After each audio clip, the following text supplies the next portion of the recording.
Esquema de la vista anterior del corazón y los grandes vasos. Señalamos la aurícula derecha, el ventrículo derecho o anteromedio, la orejuela de la aurícula izquierda o posteromedia, el ventrículo izquierdo.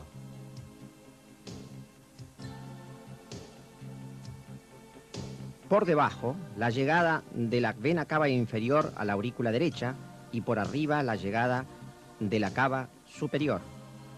Aorta ascendente y callado de aorta. Tronco de la arteria pulmonar con su rama derecha y la rama izquierda. Venas pulmonares izquierda, superior e inferior. Orejuela izquierda, abrazando el nacimiento del tronco de la arteria pulmonar. Orejuela derecha, haciendo lo propio con el nacimiento de la arteria aorta.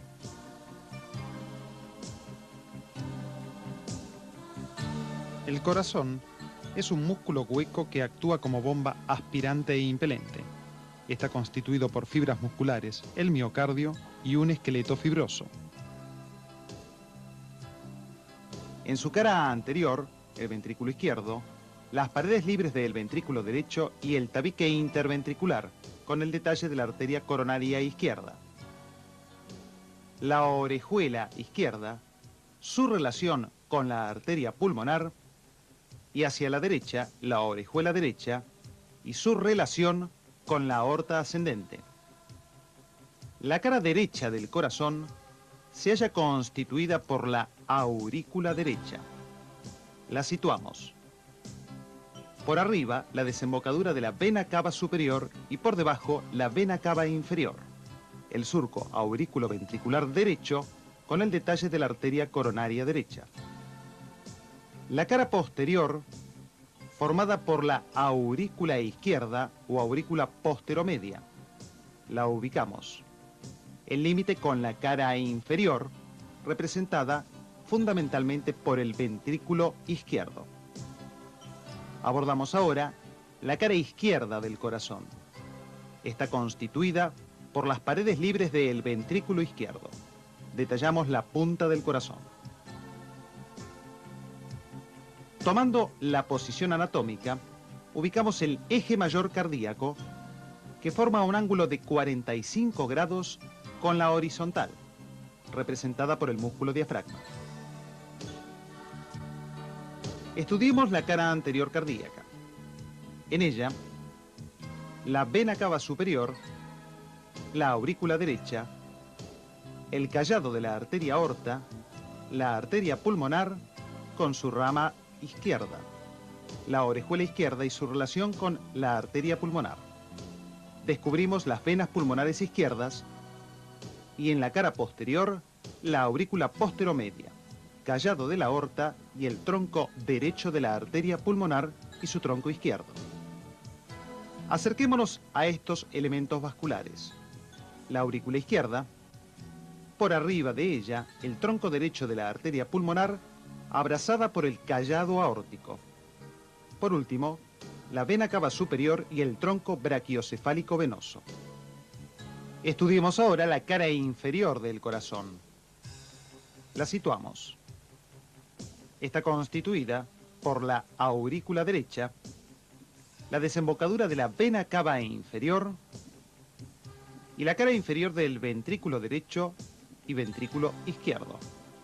Detallamos el surco auriculoventricular con el detalle de la arteria coronaria derecha y la ubicación del tabique interventricular con el detalle de los elementos arteriales y venosos.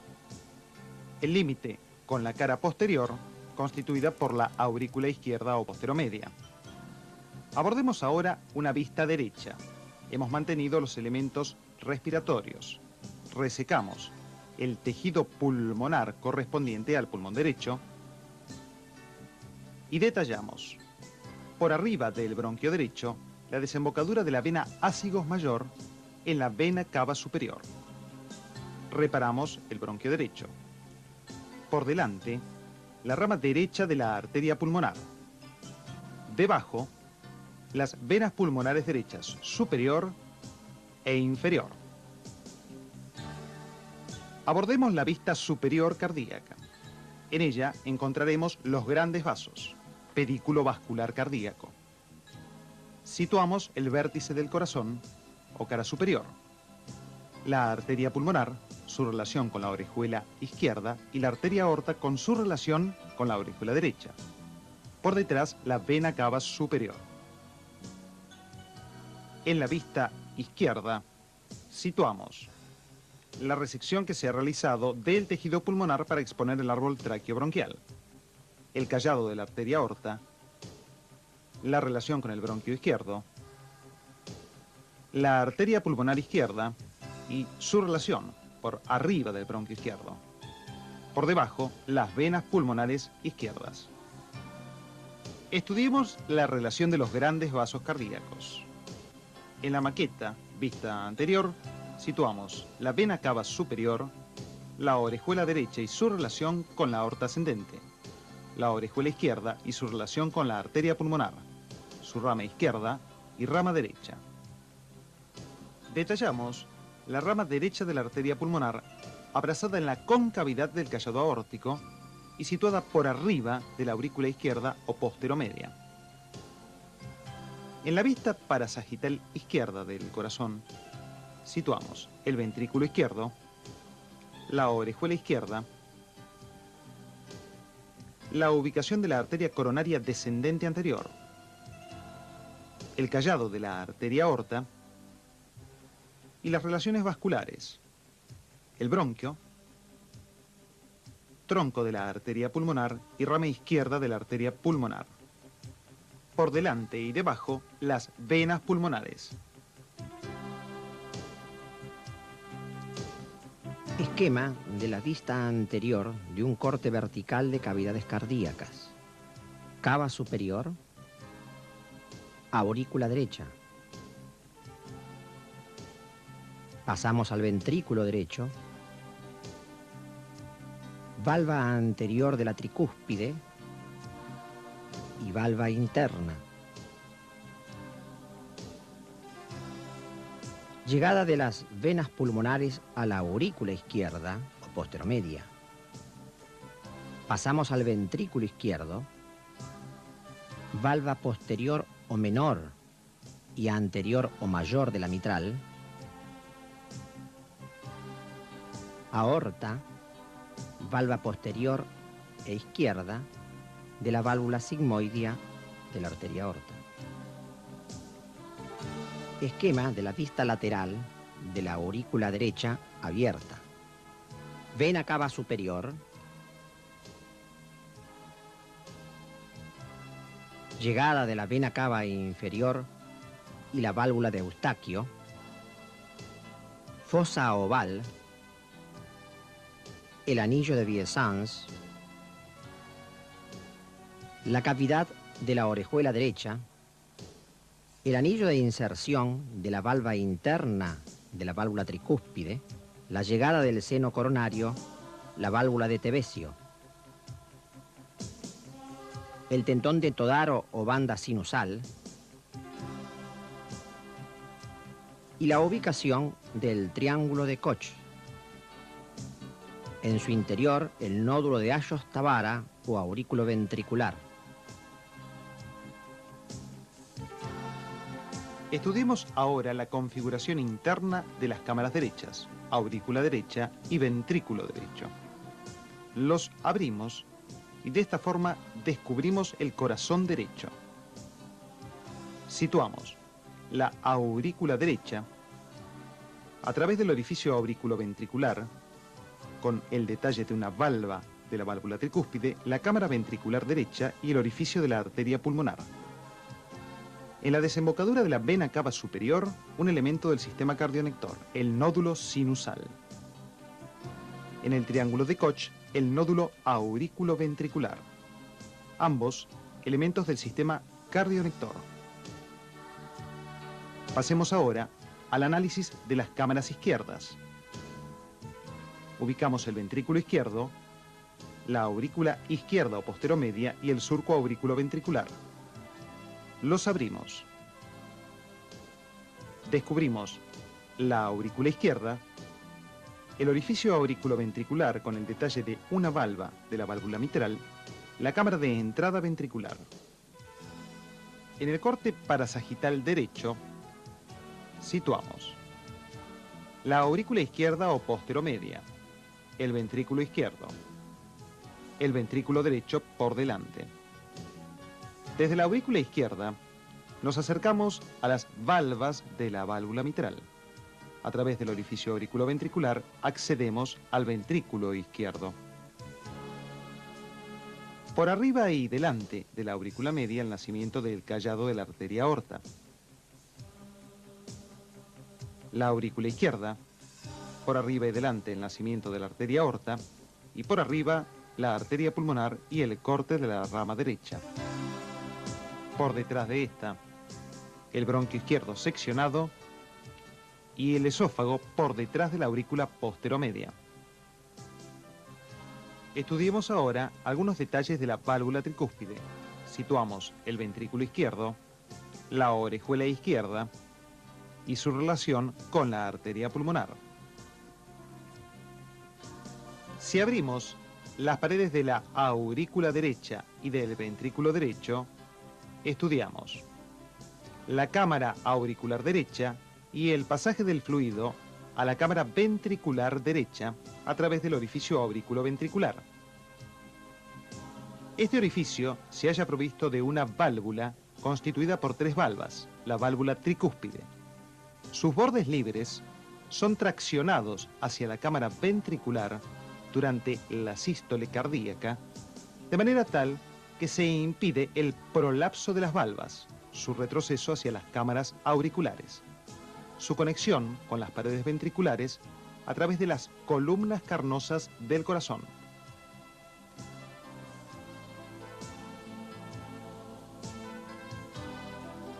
Para estudiar los orificios auriculoventriculares, observaremos un corazón en su vista superior. Detallamos el orificio auriculoventricular izquierdo, las valvas anterior y posterior de la válvula mitral y su orificio en forma de semiluna. Nos acercamos al nacimiento de la arteria aorta, el detalle del nacimiento de las arterias coronarias y en la profundidad las válvulas sigmoideas aórticas. La sangre desde la aurícula izquierda a través del orificio auriculoventricular ingresa a la cámara de entrada del ventrículo izquierdo. Pasa luego a la cámara de salida y a través del orificio aórtico se eyecta por la arteria aorta. Abrimos ahora un corazón en su vista superior, resecando ambas aurículas.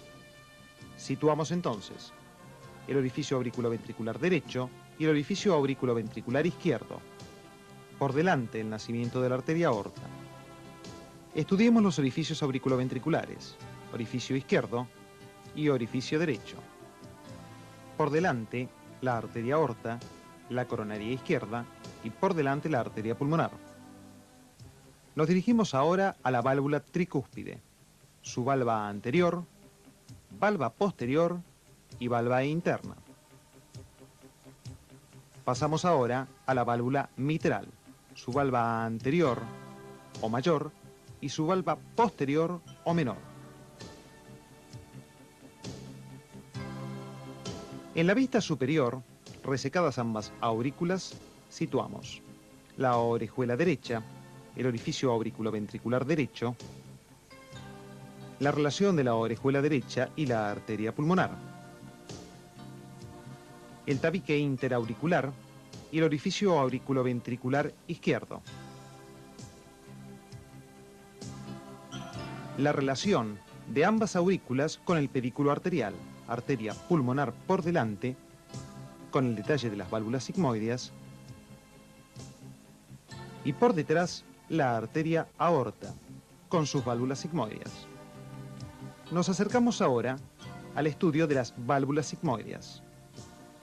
Observándolas en la vista superior, apreciamos claramente la válvula sigmoidea anterior y las posteriores correspondientes a la arteria pulmonar, con su orificio triangular. La arteria aorta con 2 válvulas sigmoideas anteriores y una posterior. Esta distribución se debe a la formación original del tronco arterioso fetal. Inicialmente, este presenta 4 valvas, una anterior, una posterior y 2 laterales.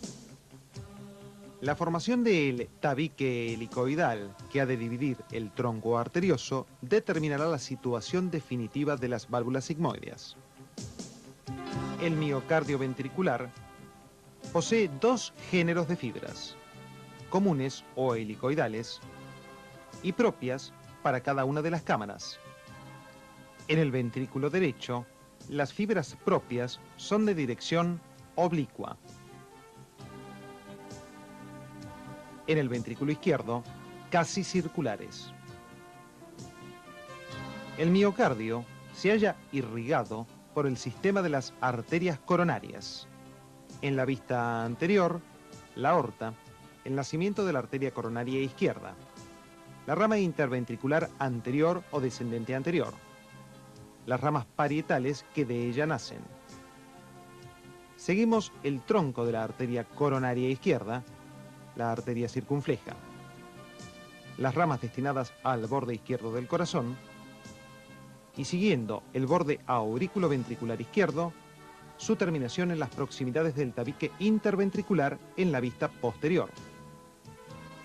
Retomando nuevamente la cara anterior, ubicamos el nacimiento de la arteria coronaria derecha. La seguimos en su origen por el surco auriculoventricular hasta su rama del borde derecho. Continuamos en la vista posterior y descubrimos la arteria interventricular posterior.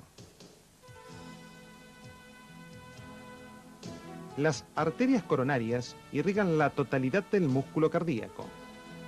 El retorno venoso es realizado por vía de las venas coronarias. Seguimos la vena coronaria izquierda en el surco auriculoventricular izquierdo hasta el seno coronario. Abordando el borde izquierdo del corazón, la vena marginal izquierda. En la vista posterior, la vena interventricular posterior. Su desembocadura común en el seno coronario. Nos acercamos y descubrimos la ultraestructura de la irrigación coronaria. Situamos como referencia vena y arteria coronaria. Descubrimos los capilares de irrigación.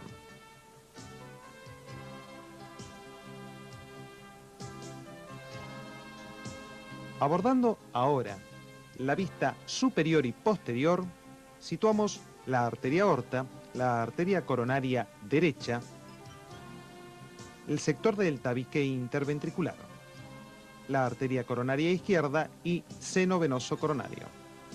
Similar técnica aplicada en un corazón fetal nos permite estudiar los territorios vasculares, la arteria coronaria izquierda, con su rama descendente anterior, y la arteria coronaria derecha.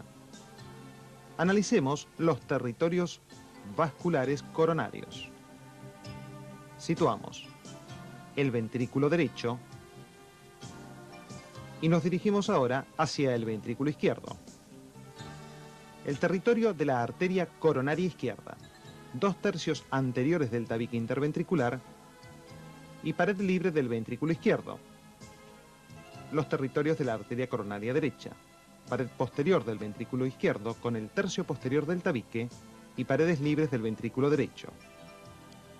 Los territorios comunes, en la pared anterior del ventrículo derecho y en la unión entre la pared izquierda y posterior del ventrículo izquierdo.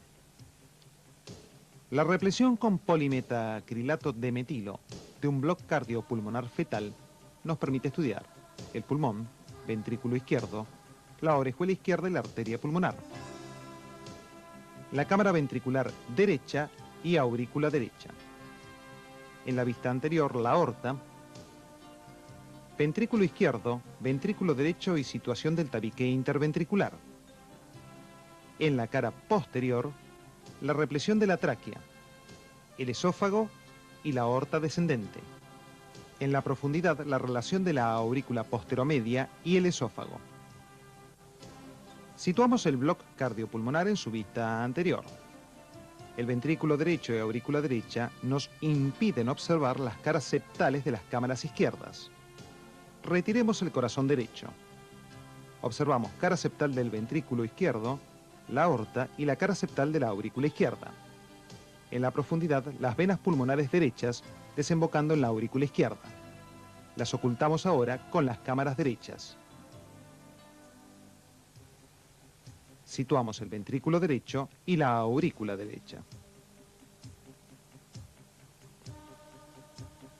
Esquema del sistema cardionector que gobierna el ritmo cardíaco.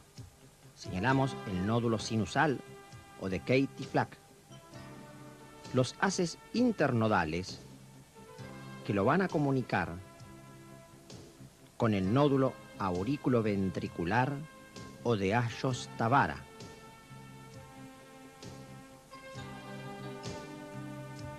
El impulso sigue por el haz de His, la rama derecha, que se distribuye por el ventrículo derecho por la red de Purkinje. La rama izquierda del haz de His, que llega al ventrículo izquierdo a través de sus arborizaciones.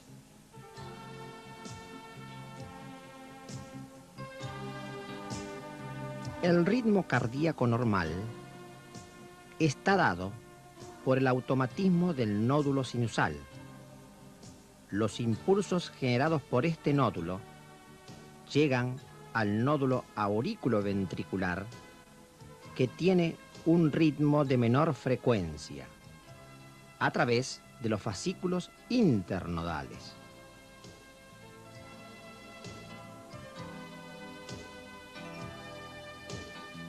En este esquema del plexo cardíaco, señalamos el nervio neumogástrico derecho o vago, descendiendo. La cadena simpática derecha con los ganglios. La cadena simpática izquierda también con sus ganglios. Y finalmente, el nervio neumogástrico o vago izquierdo. Se observan las anastomosis entre todos estos troncos, constituyendo el plexo cardíaco preaórtico. El saco fibroso del pericardio envuelve el corazón y grandes vasos. Situamos el diafragma como referencia. Esta túnica fibrosa e inextensible envuelve totalmente las cámaras cardíacas. Presenta un orificio superior, el orificio vascular, para el paso de la vena cava superior, salida de arteria aorta y arteria pulmonar. Desde el orificio vascular, seguimos el saco fibroso con sus prolongaciones arteriales. En la vista anterior, el relieve de la aurícula derecha, que seguimos hasta el orificio de la vena cava inferior. La pared libre del ventrículo derecho,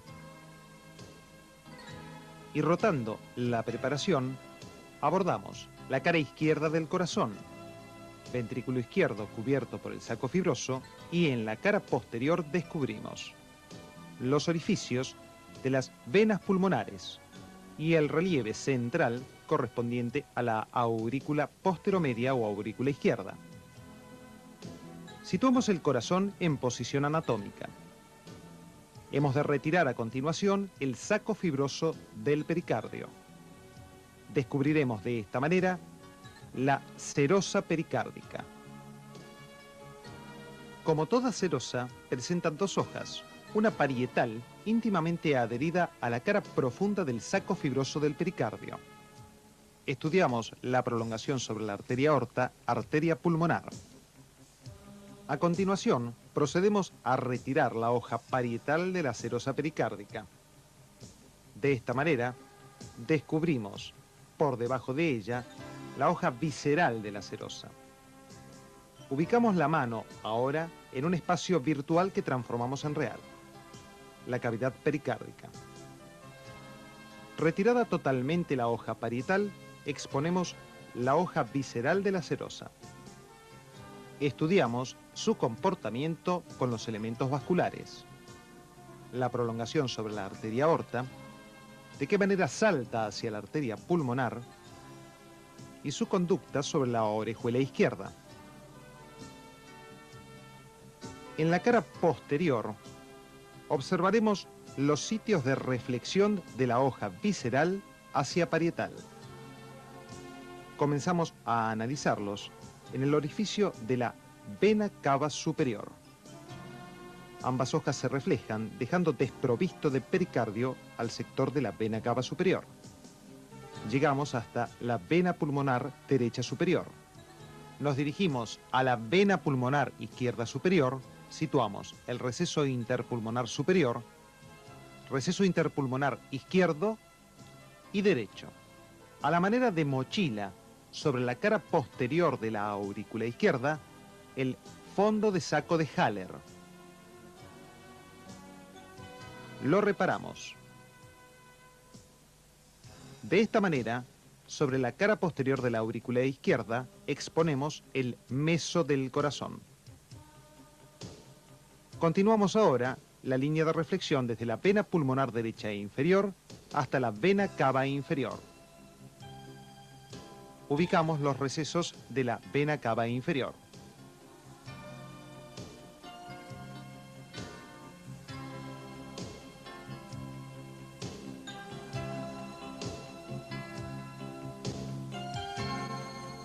Estudiemos ahora el comportamiento sobre la arteria aorta. Desde la vena cava superior, el pericardio seroso se dirige hacia la cara anterior de la aorta ascendente. Alcanza el nacimiento de los grandes vasos, cubriendo la aorta ascendente en su cara anterior. Se dirige luego hacia el tronco de la arteria pulmonar.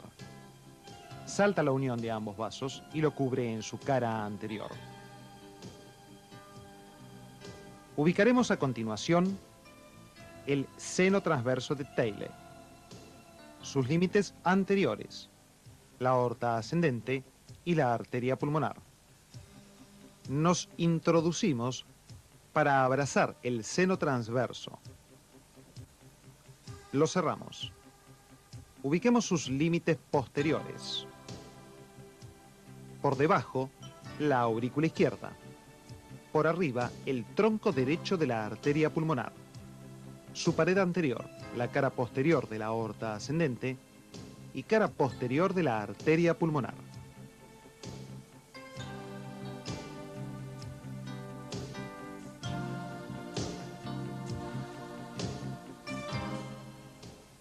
En el modelo vivo, proyectamos la silueta cardíaca y los orificios valvulares, el borde del corazón, el callado de la aorta y los orificios correspondientes a las válvulas de la arteria pulmonar, de la arteria aorta, de la válvula mitral y finalmente la válvula tricúspide. El funcionamiento de la válvula produce sonidos que son auscultados en la pared torácica anterior. Estos focos son el aórtico, más hacia afuera el pulmonar, hacia abajo y en el centro el foco tricuspidio, y hacia la punta del corazón el foco mitral.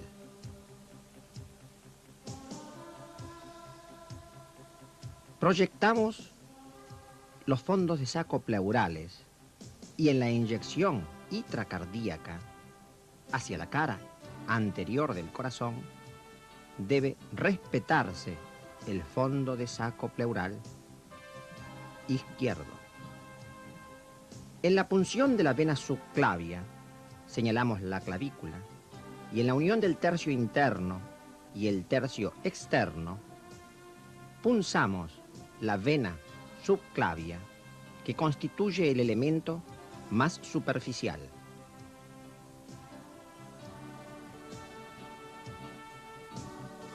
En la demostración anatómica del trasplante cardíaco, vemos la pared anterior del tórax, donde retiramos la piel, el tejido celular.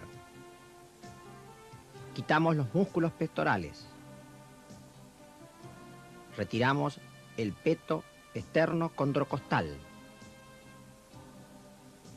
Queda a la vista el pericardio fibroso y los pulmones. Abrimos dicho pericardio.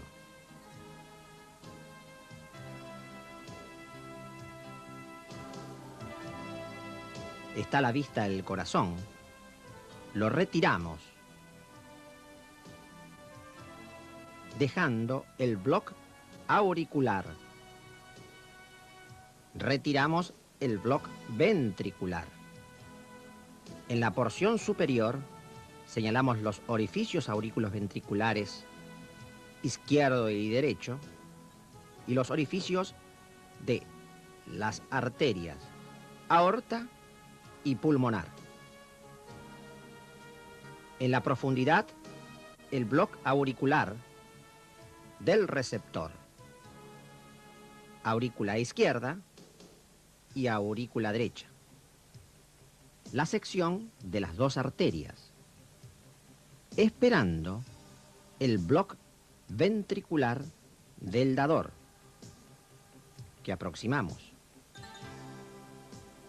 Se procede a suturar todo aquello que había sido seccionado. El pericardio fibroso y todos los planos de la profundidad hacia la superficie.